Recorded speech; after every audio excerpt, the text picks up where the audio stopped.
Sir మనం గతంలో విన్నాం ధర్మస్థలాలు వందలాది అమ్మాయిలను చంపేసి అఘాయిత్యాలకి పాల్పడి వాళ్ళని చంపేసి ఎక్కడ పడితే అక్కడ పాతి పెట్టారు అని చెప్పేసి ఒక అతను వచ్చి బయటకు వచ్చి మాట్లాడాడు. జరుగుతూనే ఉంది. అక్కడ కొంతమంది చనిపోయినాక వాళ్ళకి న్యాయం జరగలేదని చెప్పేసి ఇప్పటికి పోరాటం చేస్తున్న వాళ్ళు ఉన్నారు. అయితే ఇప్పుడు ఎప్స్టైన్ ఫైల్స్కి ఈ ధర్మస్థల ఇన్సిడెంట్స్కి సంబంధం ఉంది అని చెప్పేసి కొన్ని వార్తలు బాగా వినిపిస్తున్నాయి. ఇప్పుడు చూస్తే ఈ 2-3 డేస్ నుంచి వెళ్ళి అసలు ఏంటి? యాక్చువల్గా ఒకప్పుడు గాసిప్స్ క్రియేట్ చేసేవాళ్ళు సినిమా వాళ్ళ మీదే రాసేవాళ్ళు. ఆ హీరోయిన్ లొకేషన్లో డైరెక్టర్ని కొట్టింది, ఆ ప్రొడ్యూసర్ ఈ హీరోని పీకేసాడు, ఆ ఇద్దరు ఆర్టిస్టులు కొట్టుకోవడం వల్ల ఈ సినిమా ఆగిపోయింది, ఈవిడ ఆ హీరోతో తిరుగుతుంది, ఆ హీరో ఈవిడితో తిరుగుతున్నాడు, ఆ డైరెక్టర్కి హీరోయిన్కి లింక్ అంట. ఇవే కదా రాసేవాళ్ళు. ఇవన్నీ ఎక్కడొచ్చేవి? సినీ మ్యాగజైన్స్లో లేకపోతే వీక్లీ మ్యాగజైన్స్లో అక్కడ చిన్న చిన్న డబ్బాలు ఉండేవి. ఈ అరుగు మీద అమ్మలక్కలు అవి నిజమేనేమో అని నమ్మేవాళ్ళు పాపం. ఇట్లాంట తెలుసా అట్లాంట తెలుసా అని అంతవరకు ఉండేవి రూమర్స్. వాటినే రూమర్స్ అనేవాళ్ళు. ఆ తర్వాత అప్పుడప్పుడే న్యూస్ పేపర్ల సంఖ్య పెరుగుతుంది. అంటే రకరకాల న్యూస్ పేపర్లు వచ్చేసరికి ఏంటంటే రాజకీయ నాయకుల మీద రూమర్స్ వచ్చేవి. అక్కడ కబ్జా చేశాడంట, అక్కడ అదేంటిది ఏదో స్కామ్ చేశాడంట, ఇదంట అదంట, ఆ పార్టీలోకి వెళ్తాడంట, ఈ పార్టీలోకి వెళ్తాడంట, ఇట్లా రాసేవాళ్ళు ఊరికే. ఇక రాజకీయ నాయకులు సినిమా వాళ్ళు అయిపోయింది, కొన్నాళ్ళు కొనసాగింది. సోషల్ మీడియా బాగా డెవలప్ అయిన తర్వాత ఇప్పుడు ఈ రోజుల్లో ప్రతి అంశం అందరూ చర్చిస్తున్నారు. ఇప్పుడు కోవా బండ్ గురించి అందరం మాట్లాడుకున్నాం, అంతకుముందు అన్నీ ఒకటి కాదు రెండు కాదు, ప్రతి అంశం అందరం మాట్లాడుకుంటున్నాం కదా.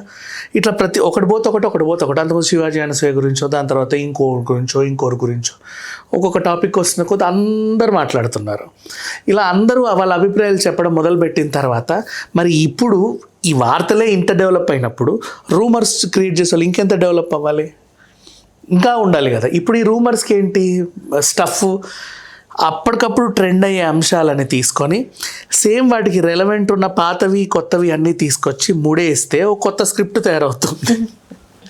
అట్లా పుట్టిందనే అనుకుంటున్నా నేను ఇది ధర్మస్థల.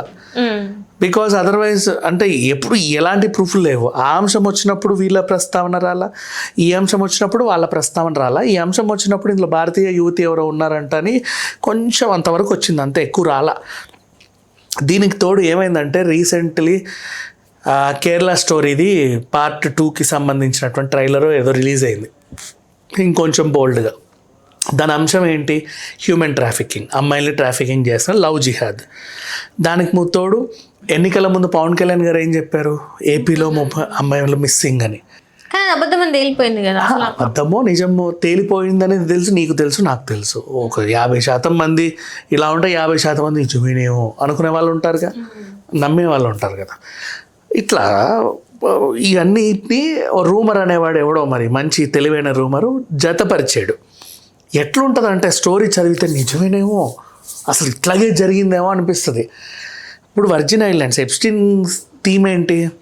వాడికి చిన్న పిల్లలు అంటేనే మోజు, ఆ ఏజ్ పిల్లలు, అవునా, 10, 13, 14 ఇయర్స్ అమ్మాయిలు. వర్జిన్ ఐలాండ్స్ కాన్సెప్ట్ ఏంటి? వర్జినిటీ ఉన్న అమ్మాయిలను అక్కడ తీసుకెళ్ళాలి, ఆ మోజు ఉన్న వాళ్ళని లోహిత ఎక్స్ప్రెస్లో ఎక్కించి అక్కడ తీసుకెళ్ళి వాళ్ళ కోరికలు తీర్చి రావాలి. వీడు ఎంత సంపాదించుకున్నాడో అవేంటో మనకు తెలియదు. ఓవరాల్గా ప్రజెంట్ బయటకు వచ్చిన అంశం ఇంతే కదా, అది నిజంగా జరిగిందో లేదో కూడా మనకు తెలియదు. బయటకు వచ్చిన అంశం బట్టి మనం మాట్లాడుతున్నాం. ఆ బాధిత యువకులు కూడా మాట్లాడడం విన్నాం.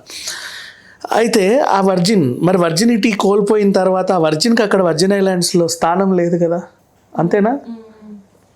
వర్జిన్ ఐలాండ్స్కి వర్జిన్స్కి వీడు చేసే బిజినెస్ సెట్ అయింది.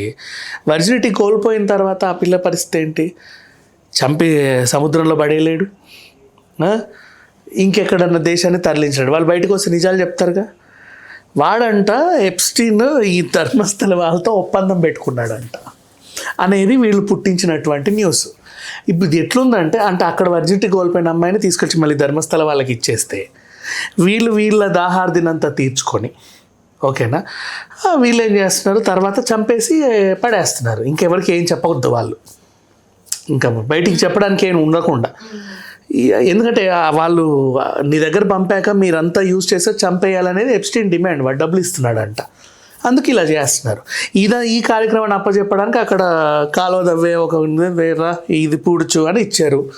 అందుకే ఆయన అప్పుడు పూడ్చాడు. చూడబోతే ఈ కాలాలన్నీ ఎప్స్టీన్ తిరిగిన కాలము, ఆ పూడ్చిన ఆయన కాలము ఇవన్నీ మ్యాచ్ అవుతున్నాయి. లవ్ జిహాద్ టైము 2014, 15, 9, 10లో ఆ టైంలో ఇది నిజమేనేమో అని చెప్పేసి అన్నీ పెట్టేసి రాసేసారు. ఎట్లా కుదురుతుంది? కానీ ఇది ఇప్పుడు నిజంగా చదివేవాడికి ఎలా ఉంది అంటే ఇప్పుడు ఎప్స్టీన్ ఫైల్స్లో చూసుకున్నట్టయితే ప్రపంచ దిగ్గజాలు అందరూ అందులో ఉన్నారు, అవునా కదా? సో మన అట్లాంటి విషయాన్ని ఇప్పుడు మన భారత్లో ఉన్న చాలా మంది పేర్లు కూడా వినిపిస్తున్నాయి. కర్మ ఏంటంటే వాళ్ళందరికీ ధర్మస్థలితో లింకులు ఉన్నాయి. ఇప్పుడు వినిపించే పేర్లన్నీ అది ప్యూర్ హిందూకి సంబంధించినటువంటి ఒక అందమైన టెంపుల్ ప్లేస్, పుణ్యక్షేత్రం. ఇప్పుడు వీళ్ళందరూ కూడా అక్కడికి వెళ్ళే ఉంటారు. ఒక పెద్ద ఆయన మంచిగా నడుపుతున్నాడు అంటే ఒక మనిషి చేతిలో ఉంది అది.